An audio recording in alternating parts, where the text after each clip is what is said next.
خير من دفنت بالقاع يعظمه فطاب من طيبهن القاع والأكم نفس الفداء لقبر أنت ساكنه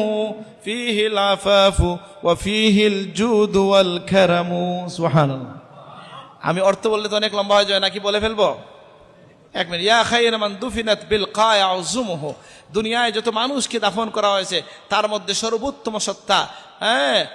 ফাতাবাত মিন তিবিহিন্নাল cow ওয়াল আকামু ইয়া রাসূলুল্লাহ আপনি আমাদের দুনিয়ায় থাকার কারণে দুনিয়ায় সমতল এবং উঁচু সকল ভূমি সুগ্রাণময় হয়ে গেছে সুবহানাল্লাহ নাফসিল ফিদাউ লিকবরিন আনতা সাকিনুহু আপনি যে কবরে আছেন সেই কবরে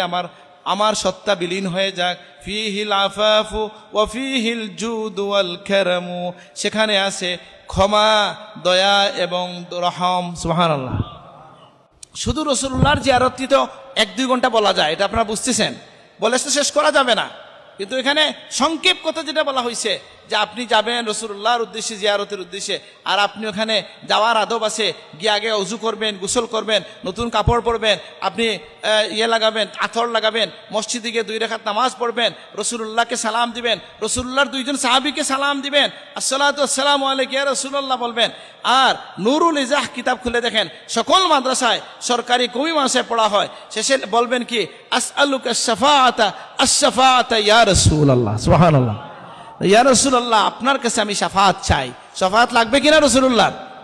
এখন কেউ যদি মনে করেন লাগবে না তাহলে বলিয়েন না আমাদের তো শাফাআত লাগবে নাকি নবীজি বলছেন মান হাজ্জা ওয়ালাম ইয়াজুরনি ফাকাদ জাফানি যে হজ করলো আমার জিয়ারত করলো না সে আমাকে কষ্ট দিল মান হাজ্জা মান যারা বাইতি মান যারা কবরি বাদা মামাতি ওয়াজাবাত লাহু শাফাআতি ও কামা ক্বালা রাসূলুল্লাহ সাল্লাল্লাহু আলাইহি ওয়াসাল্লাম নবীজি বলেন আমার ইন্তেকালের পরে কেউ যদি আমার কবর শরীফ কবর জিয়ারত করে তাহলে আমার জন্য তাকে সুপারিশ করা ওয়াজিব হয়ে যায় সুবহানাল্লাহ